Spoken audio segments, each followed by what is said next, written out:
Meus amigos, está no ar mais uma jornada, a 18ª jornada da primeira ou segunda temporada do podcast e do canal do YouTube Zuca e Tuga. Estou sempre aqui com o João Almeida Moreira para falar do futebol brasileiro, futebol português. Mas, João, a gente começa com um assunto que tem sido até chato. Seleção brasileira ainda sem técnico. Se tenta muitos treinadores e, de novo, se tentou Ancelotti pela segunda vez consecutiva. Vai ou não vai? Vai ou fica no Real Madrid ou vem para a seleção brasileira? A verdade é que há uma certa instabilidade no Real Madrid e o Brasil vai esperar, de certa forma, ainda informação da ESPN, inclusive apurada, por algum tropeço, de certa forma, para tentar ainda, que é a preferência do Edinaldo. O Edinaldo tem uma preferência, e segundo informações, até foi quem disse isso e sugeriu para ele em algum momento que seria um grande técnico num almoço, num jantar. Galvão Bueno teria dito para o Ancelotti, para o Edinaldo, que seria Ancelotti um bom nome. Então ele ficou com essa ideia fixa do Ancelotti e não consegue encontrar um técnico. Mas tem outros nomes aí, João. O Abel Ferreira, descartado, porque tem contrato com o Palmeiras, mas seria o grande treinador português. E, de novo, vejam como sempre tem uma conexão, o JJ, o Jorge Jesus, que agora já não tem mais clube e aí fica disponível para a seleção brasileira. João, tudo bem? Olá, tudo bem? Tudo bem? Cumprimentos a todos. Realmente deixou de ser uma telenovela para virar uma daquelas séries com várias temporadas, né? A história do, pelos vistos, segundo a informação da ESPN, ainda vai continuar, né? Que a história do Ancelotti ainda pode voltar a ser notícia. Mas é isso. Eu acho que eu, no lugar da CBF, já partia para outra, né? Uma recusa, ou se não foi uma recusa, pelo menos uma hesitação de um treinador para treinar a seleção brasileira é o suficiente para você acabar com as negociações. Quer dizer, o Brasil não pode ficar refém da vontade ou das possibilidades de um treinador querer ser selecionador, por mais que esse treinador seja o Carlo Ancelotti, que é, talvez junto com o Pep Guardiola, o mais indiscutível dos treinadores do mundo. Mas não sei até que ponto é que uma figura dessas possa vir a render mais como treinador da seleção do que alguém que está uns degraus abaixo em termos de currículo, mas que conhece muito mais o futebol brasileiro, como é o Jorge Jesus. Portanto, eu no lugar da CBF, eu escolheria o Jorge Jesus. E, aliás, mesmo que o Abel fosse possibilidades, eu acho que o Jorge Jesus está numa posição melhor nesse momento. O Abel, claro, tem um conhecimento mais próximo ainda do futebol brasileiro, né? Mas a gente sabe que treinar a seleção brasileira não basta ter conhecimento do futebol brasileiro. Tem que ter conhecimento do futebol mundial, porque a maioria dos jogadores da seleção, quer se queira, quer não, convocados vêm da Europa.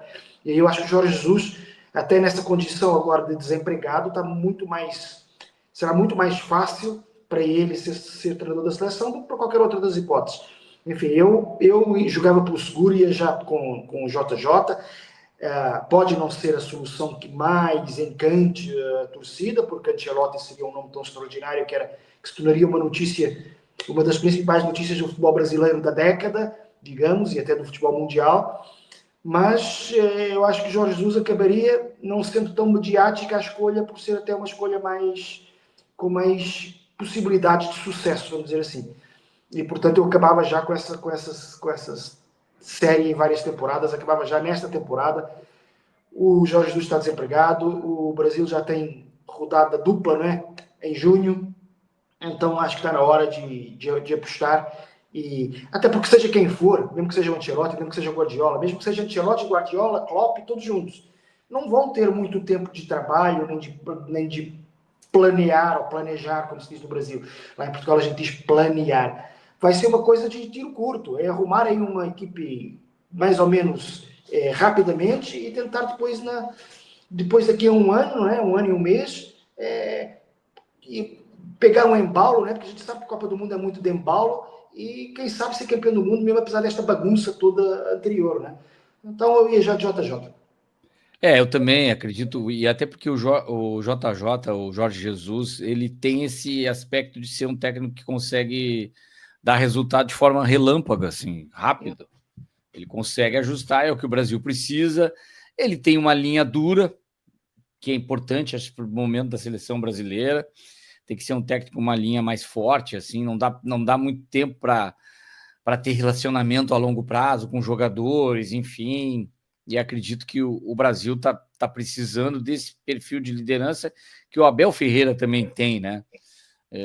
Mas nesse momento o Carlo Ancelotti seria um excelente jogador. Minha preferência, se fosse estrangeiro, era esperar por Pepe Guardiola, seria interessante, até pela identificação que ele tem com aquele futebol show de 1982 do Brasil, um estilo de jogo que conversa melhor com o melhor estilo de jogo que eu gosto até mesmo do futebol brasileiro. Mas, enfim, vamos esperar para ver se rola ou não rola. Independente disso, um dos assuntos mais comentados aí nos últimos dias de seleção, já que não tem técnicos, comenta outras coisas. Camisa vermelha do Brasil. E aí foi uma infelicidade, caso a seleção brasileira tenha pensado nesse aspecto, até porque a cor ela remete já para outras discussões políticas, né? O verde e amarelo tem sido muito utilizado por adeptos do ex-presidente Bolsonaro. E aí tem a questão do vermelho ser ligado ao PT do presidente Luiz Inácio Lula da Silva. Então a discussão esportiva de marketing foi para o lado político, que até o Edinaldo tem uma ligação mais próxima da esquerda, que gostaria de ter isso, nada comprovado, mas tudo começa a ser especulado, de que haveria o interesse de ter uma camisa vermelha numa arrancada de Copa do Mundo, para levantar uma questão diferente. Aí a justificativa também seria que o Brasil não tem na bandeira vermelha, mas o pau-brasil, até forma, por muitos anos, tingiu tecidos vermelhos, é a origem do nome, a árvore pau-brasil, ou seja, algo infeliz. Agora, eu confesso que eu não vejo tanto problema em ter uma segunda camisa de outra cor como outras seleções. Eu confesso, tenho assim muita afinidade com o Brasil, sou apaixonado pelo país. Eu gostaria de ver até uma camisa verde do Brasil, uma coisa amazônica, da Mata Atlântica brasileira, algo ligado às florestas do Brasil, que é uma marca brasileira, esse verde que a gente tem, né, por todo o país, principalmente na região amazônica, muito interessante. Sempre falei isso, que até na Copa do Mundo foi infeliz não terem colocado que a bola teria que se chamar samba, né? E não, de certa forma, era brazuca mesmo, né? Até nem lembro o nome, acho que era brazuca, né? Do nosso Zuca e Tuga aí. Mas essa identificação, para mim, um erro. Agora, a camisa é bonita. O esboço que colocaram de uma camisa vermelha, eu vou ser polêmico aqui. Eu gosto da camisa amarelinha porque ele é da seleção, mas não é de uma das cores que eu acho mais legal para camisa de futebol. Eu não acho assim uma camisa tão bonita como o vermelho, como o próprio azul. Para mim, a camisa azul do Brasil, a segunda, ela é mais bonita, o uniforme. Mas quando o Brasil entra em campo de azul, para nós que acompanhamos desde criança, eu vejo a seleção, eu não vi a seleção jogando de branco, quando ela era branca. Então, o Canarinho em 70 ficou marcado, Pelé vestindo a camisa Canarinho, aquilo é a marca do futebol brasileiro. Pelé, camisa 10, camisa com a Canarinho. Foi até um concurso que foi feito, enfim. Mas eu não vejo problema. E o amarelo nem é o tom mais forte da bandeira brasileira, né? O verde é o mais forte. O verde é o que pesa como sendo brasileiro. Eu acho que a cor verde e amarela poderia, mas ia ficar meio estranho, meio Camarões, né? Uma camisa verde com calção meio amarelo. É estranho. Mas eu não achei feia a camisa. Todo mundo detonou a camisa. Eu achei bonita a camisa. Ela é linda a camisa. E nem sei se é aquela. Fizeram com inteligência artificial. Mas ficou bacana, ficou legal. Poderia um dia ter uma camisa vermelha. Eu não vejo problema. Só que não era a hora. Foi uma hora infeliz. Esse mercado das camisas, ele está sempre a evoluir, né? Então, todos os anos tem que fazer novas camisas para vender novas camisas, né? Para a garotada pedir ao pai para comprar, eu quero nova, eu agora quero nova. Isso acontece muito nos clubes. Para pegar em Portugal, eu lembro quando o Benfica teve uma segunda camisa rosa, que houve muita polêmica, até por questões homofóbicas, porque a cor de rosa é considerada uma cor feminina, etc. O Sporting chegou a cogitar ter uma segunda camisa em tons de azul, o que criou muita polêmica, porque azul é um dos maiores rivais, o Porto. além do Belenenses, da própria cidade. Enfim, há sempre que há sempre que se tenta a improvisar demais, mudar demais, transformar demais, é evidente que há reações negativas. No caso da seleção brasileira, eu acho que realmente vermelho não combina, assim, não combina, obviamente, a seleção brasileira para mim é amarela, sempre foi, né? Se bem que o argumento de que não está nas cores da bandeira, se você reparar os dois tetracampeões mundiais, Itália e Alemanha, nenhum deles tem a Itália é verde e vermelho na bandeira e a seleção é azul, né? E a Alemanha é preta, vermelha e amarela na bandeira e joga de branco, ou seja, também não tem. A Holanda é laranja, não tem na bandeira. Isso, ou seja, não é necessariamente obrigatório ter também as cores da seleção. Mas ok, no caso do Brasil, sempre teve o amarelo, ou sempre não, desde os anos 50, e portanto é importante, acho que é importante manter. Em relação a ser camisa vermelha, é um momento realmente que criou todo esse ruído político, que eu acho meio absurdo, né? Como se o PT ou o governo tivesse alguma influência na CBF, que é uma empresa meio privada. Ok, o Edinaldo parece que no passado tem uma ligação mais à esquerda, natural, no Nordeste normalmente o PT vota mais, e aliás, como se a CBF tivesse a última palavra foi da Nike, né? Foi a Nike que decidiu, né? E a Nike vai lembrar que o PT vermelho e o amarelo tem sido conotado com bolsonaristas, a Nike, o fundador da Nike é um dos maiores patrocinadores, doadores de campanha do Partido Republicano, do Donald Trump, que por acaso é vermelho, ou seja, também pode ter sido por causa disso. Enfim, tem o Michael Jordan jogando muitos anos do Chicago Bulls, seria a marca Jordan, não a Nike, né? Eu até coloquei as duas camisas aqui, e realmente você olha de cara, até a amarela fica mais verde, amarela, você olha mais para ela porque a canarinho é a da seleção brasileira, mas a outra não é feia, toda vermelha, pelo menos o que colocaram aqui, com o símbolo aquele do Jordan errando uma bola, é bacana, mas não tem nada a ver com o Brasil. Podia ser uma camisa de goleiro, então, do goleiro. Exato, não é questão estética, que joga com as mãos, do basquete, sei lá. Exato. Não é questão estética, é questão da identificação mesmo, né? A gente agora, imagina o Real Madrid agora vai ter um segundo uniforme amarelo, canarinho. Também não faz muito sentido, né? E de vez em quando até já teve algumas inovações assim. Mas enfim, eu acho que o Brasil já jogou 2 vezes de vermelho. É verdade, em 1917... E teve até aquela coisa que era muito comum, vários clubes já jogaram com outras cores, chegava numa viagem e não tinha uma camisa contra o adversário da mesma cor e pegava uma camisa de treino. Já teve time argentino que foi para o Rio Grande do Sul, jogou com a camisa do Juventude, jogou de verde, a dupla Grenal também. Eu lembro muito essas histórias de jogar em outros países e pegar a camisa de treino, a camisa de um outro clube rival da cidade para encarar, porque não tem uma camisa reserva. A seleção francesa em 78 jogou com o uniforme do Banfield, porque falou um programa qualquer e mesmo aquele gol do Maradona, tanto com a mão como aquele genial com o pé com a Inglaterra, também aquele uniforme também foi de última hora, tiveram que comprar essa história e tal, porque não tinham que mudar o equipamento, enfim. Há várias histórias nesse sentido. E em 1917, realmente, o Brasil jogava de branco ainda nessa época, né? E o Chile e o Uruguai também ainda não tinham as atuais cores e estavam jogando de branco. Então, contra o Chile e o Uruguai, como sorteio, o Brasil tem que mudar o uniforme e jogou de vermelho, enfim. Mas a questão é que eu acho que foi quase que um não assunto, que se tornou muito assunto.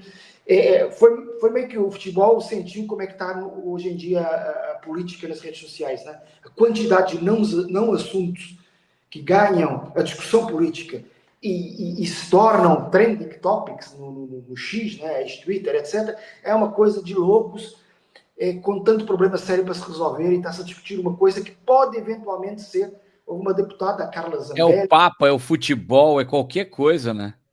Exatamente. Houve uma deputada, Carla Zambelli, que disse que o PT não sossega, e eles estão nos provocando o tempo todo, como se o PT tivesse alguma influência nisso, enfim.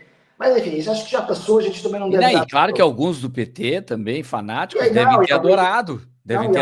Eles querem sair às ruas depois, se tiver essa camisa, certamente aí os caras vão dizer, viu, olha aí como tinha um esquema, não sei o quê. Claro, os caras vão sair com a camisa vermelha numa manifestação política do PT. Eles vão usar.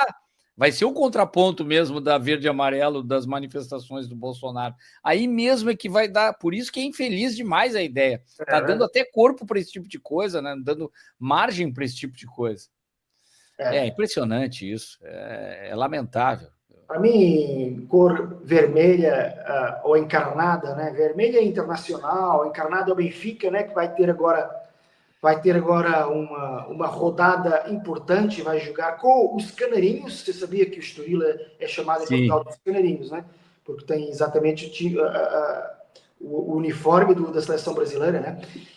Os Canarinhos do Estoril vão receber o Benfica claramente favorito, ainda por cima o Estoril, para quem não sabe, é ali ao lado de Cascais, portanto é 30 quilómetros de Lisboa, portanto o estádio vai estar pintado de vermelho, vermelho Benfica, não vermelho seleção brasileira.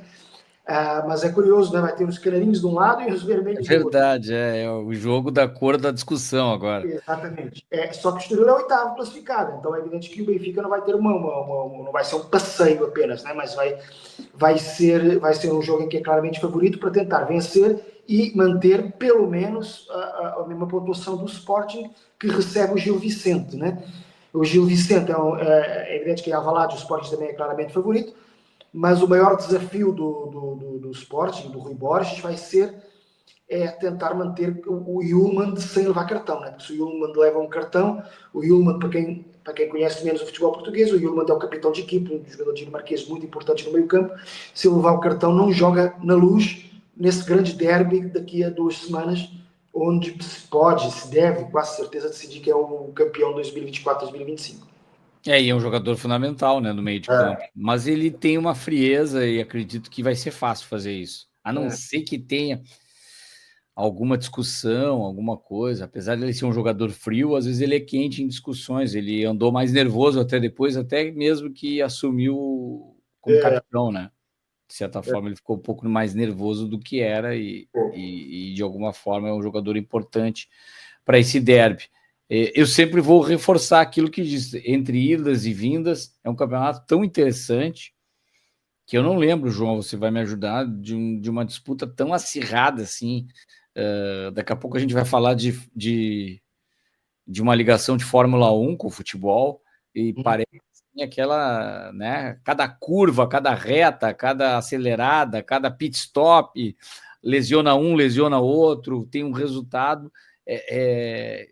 O Benfica e o Sport estão ali cabeça a cabeça, como se diz, muito próximo, e o derby será espetacular por esse aspecto, a não ser que haja um tropeço antes desses jogos aí pode facilitar a questão do jogo, mas será sem dúvida alguma um grande jogo, um grande derby para a disputa do título português, mas reforço ainda, acredito, embora o Benfica forte, algo me diz, é um pouco de feeling também, assim, sentimento, que nessa hora da verdade o Sporting pode, principalmente com o Gyökeres, que é um atacante espetacular, fazer a diferença e de certa forma encaminhar o título para o Sporting. Vamos ver, pode ser que não aconteça.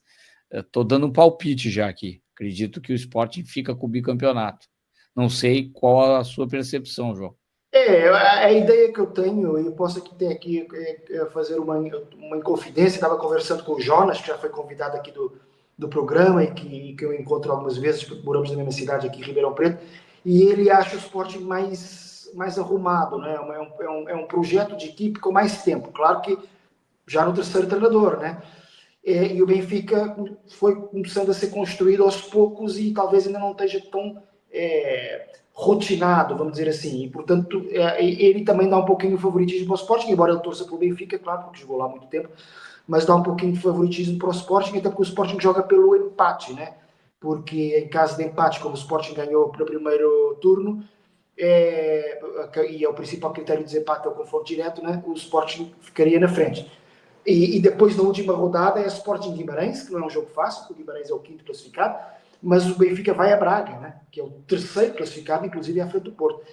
Então, há um pouquinho mais de vantagem para o Sporting, só que basta uma vitória do Benfica sobre o Sporting, que é uma coisa absolutamente normal que aconteça, no Estádio da Luz cheio, né, com 80% ou 90% da torcida do Benfica e só 10% ou 20% da torcida do Sporting, é natural que possa haver vitória do Benfica.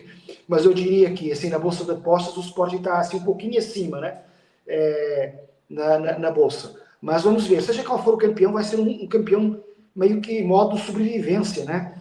Porque ambos mudaram de treinador na temporada, inclusive como o Porto também, né? Mas o Porto, entretanto, já está fora da corrida. Ambos mudaram ao longo da temporada de treinador. O Benfica começou muito mal, trocando logo no início. Aí depois com o Bruno Lage melhorou, mas também teve ali uns tropeços, umas idas à boxe, né? Pit stop, como você falou. E o Sporting começou voando, mas depois teve aquele grande problema de sair o Ruben Amorim e daquela transição com o João Pereira ter corrido muito mal, né? Perdendo vários jogos, etc. É. E o Rui Borges também tendo demorado um pouquinho até agora, parece estar num ritmo bom. Mas vamos ver se chega para ganhar o derby, ou para pelo menos empatar o derby e ser campeão. Vamos ver. E depois, não esquecer que semanas depois tem final da Taça de Portugal com os mesmos protagonistas.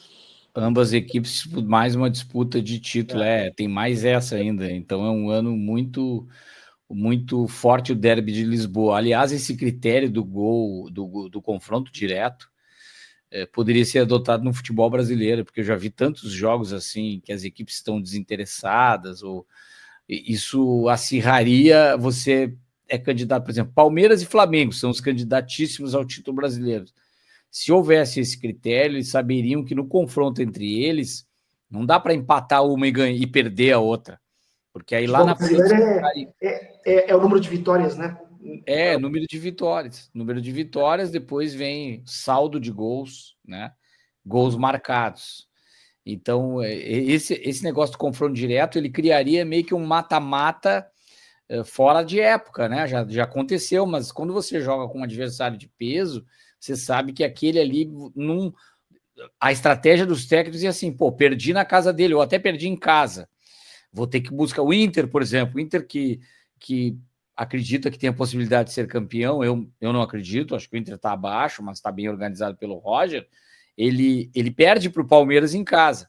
Então, no mínimo, ele tem que, se fosse esse critério, teria que buscar a vitória diante do Palmeiras em São Paulo, na volta.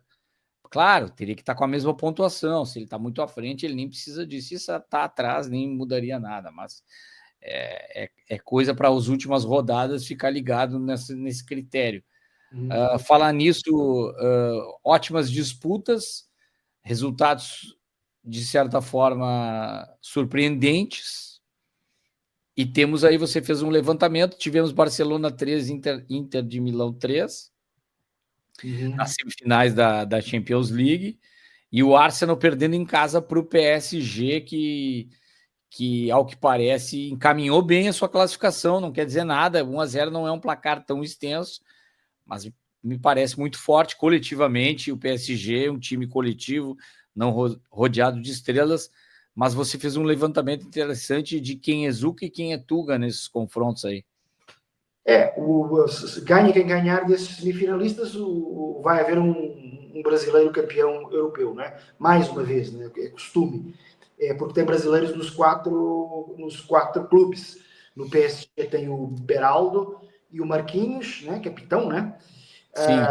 No Arsenal você tem 4, os 3 Gabriéis, que é o Gabriel Jesus, que está machucado, mas o Gabriel Martinelli, que tem jogado muitas vezes, não se pode dizer que seja um titular absoluto, porque o Arteta roda um pouquinho ali os atacantes, mas nesse momento tem jogado bastante vezes, e o Gabriel Magalhães, que é um zagueiro importante da equipe, além do o goleiro reserva Neto, né? No Inter tem um, que é o Carlos Augusto, que é meio que o reserva ali de lateral esquerdo, jogador ex-Corinthians, que tem, eu não diria brilhado, mas pelo menos tem feito uma carreira muito sólida em Itália, né? E o Barcelona tem esse aí, não há dúvida, brilhado. Tem um jogador que tem brilhado no Campeonato Espanhol e na Europa, que é o Rafinha, né? Que fez mais um gol. Sim, para mim foi gol dele, né? Vamos atribuir o gol ao goleiro. Eu já escrevi sobre isso, eu sou contra o gol contra. Acho que todos os gols deviam ser atribuídos ao último cara do time que ataca, que chuta. Mesmo que às vezes seja uma bobagem, possa parecer bobo, né? Porque às vezes há aqueles gols contra que é mesmo um remate, não interessa. O gol contra prejudica todo mundo, cara. O gol contra é chato para o cara que faz o gol contra, porque não quer que o seu nome fique registrado como um autor de gol contra. É chato para o cara que chuta, porque quer que o seu remate fique registrado como gol seu, então não agrada a ninguém. Até é chato para nós jornalistas que tem que apontar ali gol contra, né? É chato até para o árbitro lá na ficha de jogo, lá que tem que colocar gol contra. Ou seja, não é bom para ninguém. Portanto, para mim, esse gol, mesmo que eu Você é contra o gol contra? Sou contra o gol contra, é isso mesmo. O autogol. Contra gosto. Ai, que O boa. autogol, como a gente fala em Portugal, autogol. Mas então tem brasileiros nos 4 e português só tem um deles, mas tem de peso, né, que é no Paris Saint-Germain.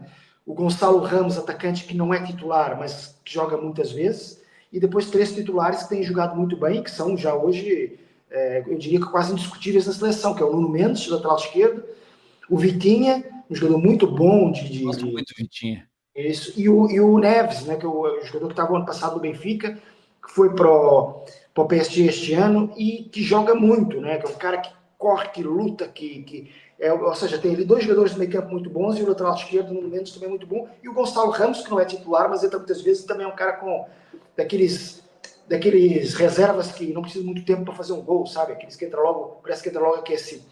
Portanto, do ponto de vista português, o Paris Saint-Germain é o grande representante. Os brasileiros têm em todo lado, mas eu acho que aquele onde se nota mais a influência brasileira é o Barcelona, porque tem o Rafinha, que é um cracaço. Embora no PSG também tenha o Marquinhos, capitão de equipe e titular da seleção brasileira. Né? O que é chato, a gente vai falar agora, trocar de assunto, é quando um garoto que vai ser o nosso figurinha cromo aqui, marca um gol e o VAR anula. Vou rodar a nossa vinheta aqui e já anuncio quem é o nosso figurinha do álbum, o cromo da caderneta.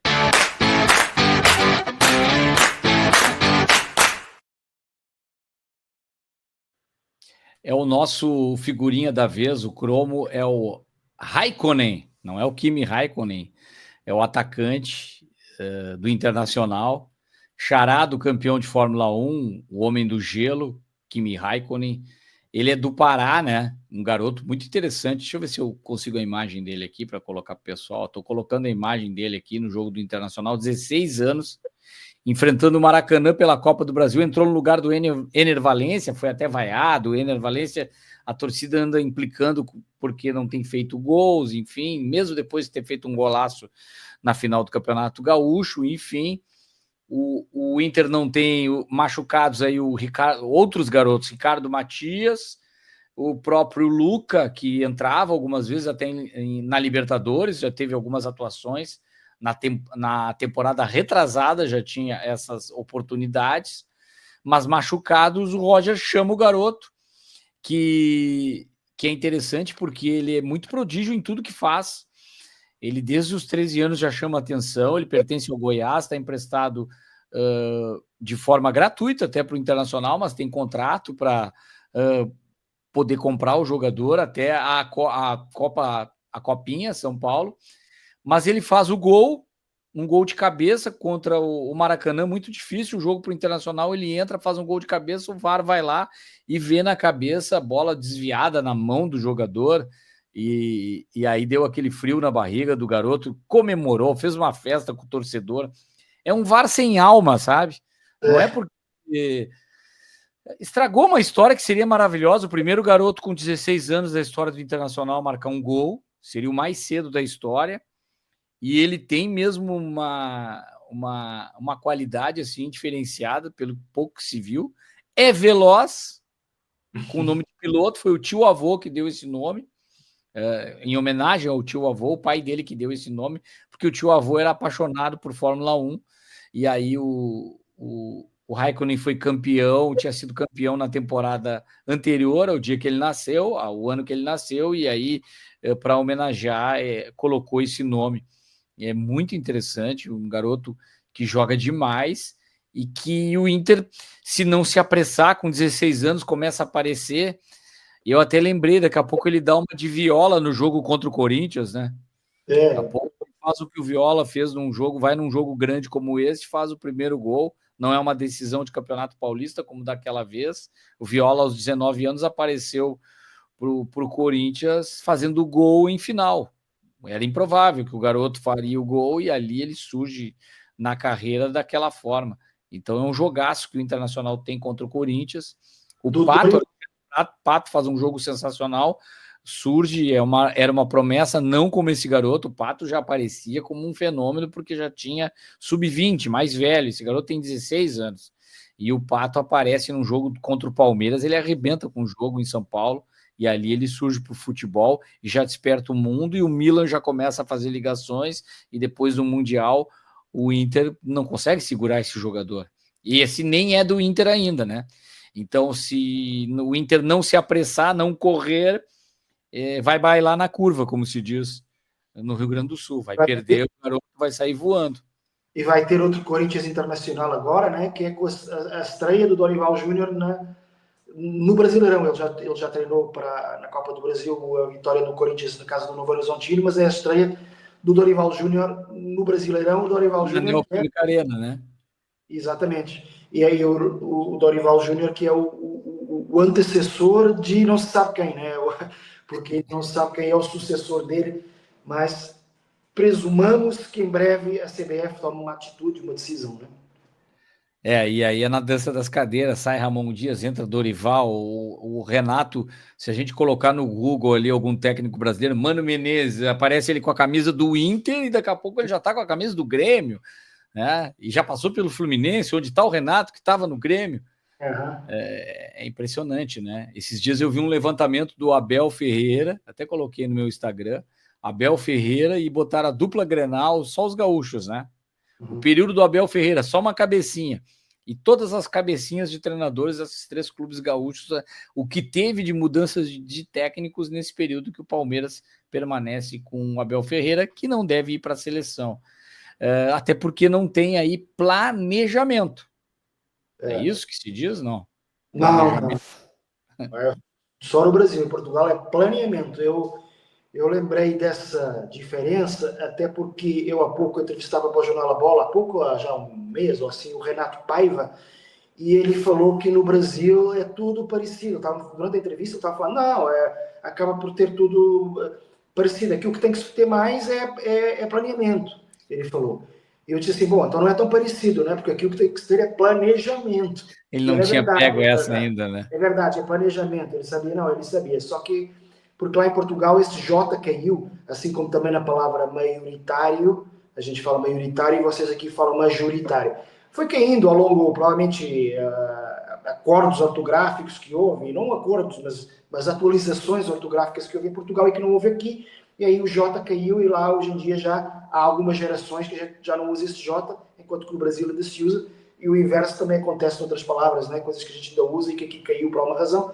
E essa é uma delas e que faz um pouco confusão para quem não está acostumado, né?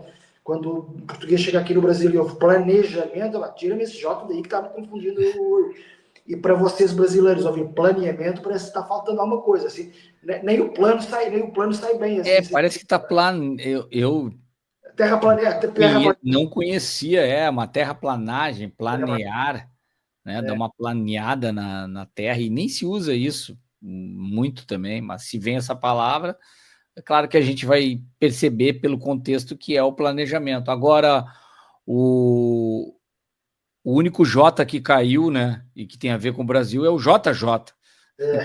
Esse JJ caiu. Esse caiu mesmo.